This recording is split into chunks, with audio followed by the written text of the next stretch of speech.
1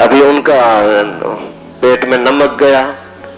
ابھی اللہ کے نبی صلی اللہ علیہ وسلم فرماتے ہیں دیکھو میں آپ کے سامنے ایسی بات پیش کرنا چاہ رہا ہوں جو کبھی بھی کسی بندے نے کسی کے اوپر اتنا بڑا احسان نہیں کیا ہوگا جو میں آپ کے سامنے رکھنا چاہتا ہوں.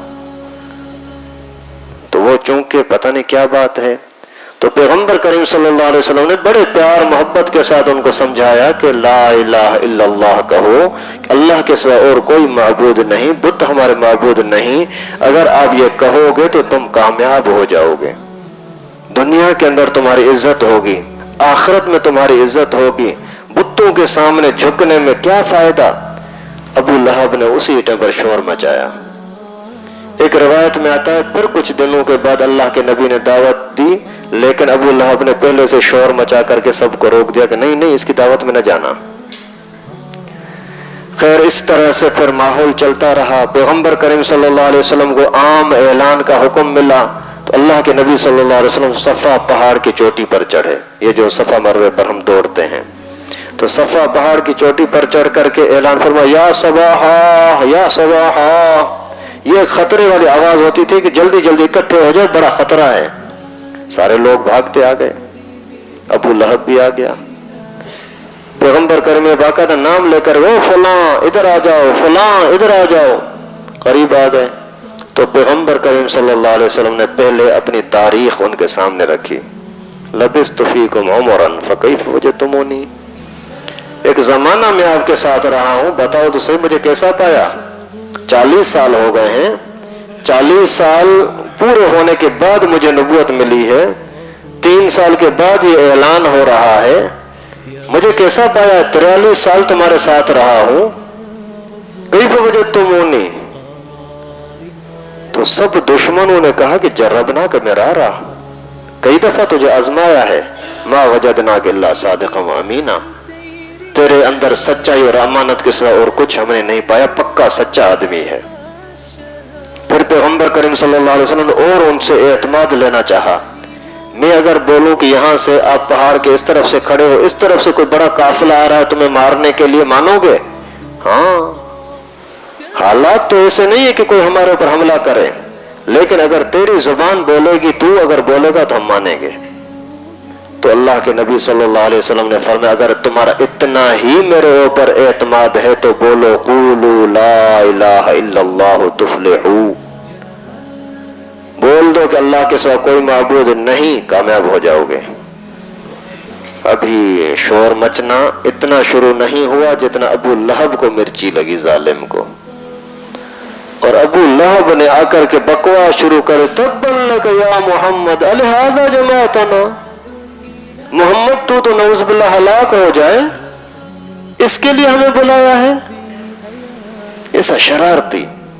ہر جگہ پر اگر کوئی سارا ماحول سیدھا ہو لیکن ایک کوئی شیطانی شرارت شروع کرے گا نا, پھر سارے لوگ اس کے پیچھے بولتے ہیں ہاں ہاں صحیح کہہ رہا ہے.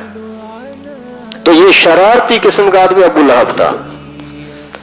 تو اس نے پتھر اٹھائے, پتھر اٹھا کر کے اور نبی پاک صلی اللہ علیہ وسلم کو مارے. ظالم مان نہیں رہا, نہ مان, تنگ کیوں کر رہا ہے. اور اسی ٹائم پر غصے میں گیا گھر, بیٹے کو بولا عتبہ عتیبہ ادھر آ جاؤ, محمد کی بیٹیوں کو طلاق دو. ابا کیا ہوا؟ نہیں میری بات مانو نا, سمجھتے نہیں ہو, وہ میری توہین کرتا ہے. ادھر سے اس نے پتھر مارے. اللہ تعالیٰ نے قرآن پاک نازل فرمایا تبت یدا ابی لہب و تب. ابو لہب تباہ, اس کے ہاتھ تباہ. ما اغنا عنہ مالہ وما کسب. اس کا مال, اس کی جائیداد, اس کی کمائی کوئی اس کو نفع نہیں دے گی. سیصلی نارا ذات لہب, بڑی جہنم کی آگ کے اندر پڑے گا. وامرأتہ, بیوی بھی, اکیلا نہیں, اس کی بیوی جو ہے نا ام جمیل, یہ بھی بچے گی نہیں, یہ بھی جائے جہنم میں.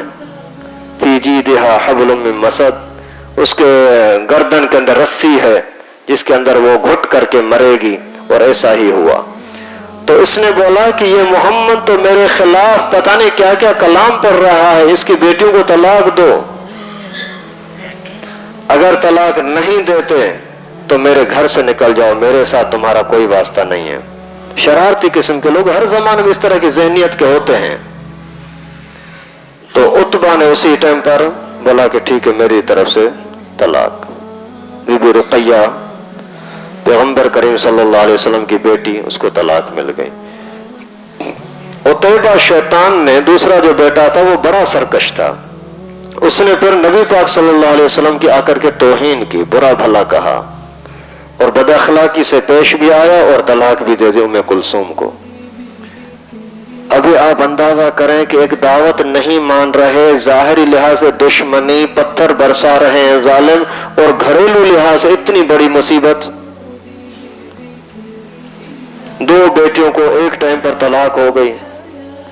تو پیغمبر کریم صلی اللہ علیہ وسلم کی جیسے اس ظالم نے عتیبہ نے توہین کی نا، تو اللہ کے نبی نے بھی بد دعا دے دی، اللہم سلط علیہ کلبا من کلابک، اللہ اپنے درندوں میں سے، اپنے کتوں میں سے کوئی ایک کتا اس کے اوپر مسلط کر دے۔ نبی کی توہین کی ہے، نبوت کے شان میں گستاخی کی ہے۔ پیغمبر کریم کے ذات پر حملہ ہو معاف کرتے ہیں، لیکن نبوت پر حملہ ہو گئے وہ معاف نہیں ہے۔ تو کچھ عرصے کے بعد ابو لہب اسی عتیبہ کے ساتھ جا رہا تھا، جاتے ہوئے ایک جگہ پر ان کو پڑاؤ ڈالنا پڑا، جنگل میں قافلہ ہے، سفر پر جا رہے ہیں، تو ایک جگہ پر سامان رکھا، سامان کے اندر چودھاری یہ لوگ کو ادھر ادھر سونا شروع ہو گئے۔ ابو لہب نے بولا یار ایک بات تو سنو، اس کو محمد نے ایک مرتبہ بولا تھا کہ تجھ کوئی درندہ کاٹے گا، مجھے خطرہ ہے کہ میرے بیٹے کو کوئی درندہ کاٹ نہ جائے، اس وجہ سے اس کی حفاظت کرو۔ ہاں ہاں تو سردار ہے، کیا حکم کرتا ہے، جیسے تو چاہے ہم حفاظت کریں۔ اسی کو سامان کے بیچ میں سامان رکھا اور سامان کے بیچ میں اس کو سلایا اور چودھاری لوگوں کو سلایا تاکہ کوئی درندہ اس کے قریب نہ آ سکے۔ لیکن جس کو اللہ تعالیٰ پکڑنا چاہے اس کو کون بچا سکتا ہے؟ تھوڑی دیر گزری، سارے لوگ سو گئے، آیا ایک درندہ، باقاعدہ روایت میں آتا ہے کہ سب کو سونگھا، سونگ کر کے، اور دیکھ رہا تھا کہ عتیبہ کون سا ہے، ابو لہب کا بیٹا، تو وہاں کوئی نظر نہیں آیا، اور اس کو بدبو بھی آ رہی تھی اسی درندے کو، شیر کو، وہاں سے پلانگ لگا کر کے اسی سامان کے بیچ میں آیا اور اس کو ٹکڑے ٹکڑے کر دیا۔ نبی کے گستاخوں کا انجام یہ ہوتا ہے، لیکن مسلمانوں کا تھوڑا امتحان لیا جاتا ہے کہ گستاخ تمہارے سامنے ہے تو تم نے کیا کیا ہے۔ اگر مسلمانوں میں غیرت نہیں ہے تو اللہ تعالیٰ کے لیے مشکل نہیں ہے ان کو کچلنا، ختم کرنا، لیکن مسلمانوں کا امتحان ہوتا ہے کہ تم گستاخوں کے ساتھ کیا برتاؤ کرتے ہو۔ خیر اس کے بعد پھر ابو لہب نے اور شور کیا، پیغمبر کریم صلی اللہ علیہ وسلم نے دعوت دینا شروع کر دی۔ تو اتنے میں حضرت سعد بن ابو وقاص رضی اللہ تعالیٰ عنہ ایک مرتبہ پیغمبر کریم صلی اللہ علیہ وسلم جا رہے تھے تو یہ بھی پیچھے لگ گئے۔ چلتے چلتے چلتے دیکھا کہ پیغمبر کریم ایک جگہ پر جا کر کے بیٹھے ہیں، تو اس نے عرض کیا اللہ کے رسول، اے محمد تیری کیا دعوت ہے، کیا کہتا ہے؟ پیغمبر کریم صلی اللہ علیہ وسلم اس کے سامنے کلمہ پیش کیا، میں نبی ہوں، اللہ تعالیٰ نے مجھے نبی بنا کر کے بھیجا ہے۔ اسی ٹائم پر حضرت سعد بن ابو وقاص بھی مسلمان ہو گیا۔ اسی طرح سے ایک مرتبہ ابو جہل والوں نے، ظالموں نے مکے کے گندے قسم کے لڑکوں کو بولا جاؤ اس کو مارو، اس کو گالیاں دو، نعوذ باللہ، اللہ کے نبی صلی اللہ علیہ وسلم کو، اللہ۔ تو وہ بدبخت قسم کے لڑکے پیغمبر کریم کے پیچھے لگے، کوئی کہیں سے آواز نکال رہا ہے، کوئی کہیں سے آواز نکال رہا ہے۔ آخر چھوٹے بچے جب اس طرح کا ماحول بن گیا، ہجوم بن گیا، تو چھوٹے بچوں نے آ کر کپڑوں سے بھی کھینچا پکڑا۔ تو کسی ظالم نے بولا یہ دیکھو پاگل جا رہا ہے، مجنون جا رہا ہے۔ اللہ اکبر، اللہ تعالیٰ حفاظت فرمائے۔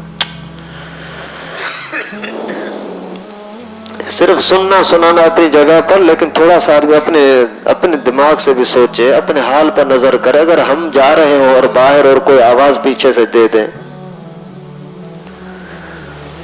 تو اتنے میں یہ جو اسے ہجوم نے بولا کہ پاگل پاگل، نعوذ باللہ، تو وہاں ایک بندہ تھا، اس کا نام تھا زماد۔ زماد نے بولا یار کیا ہے، کیا ہے، خیر تو ہے؟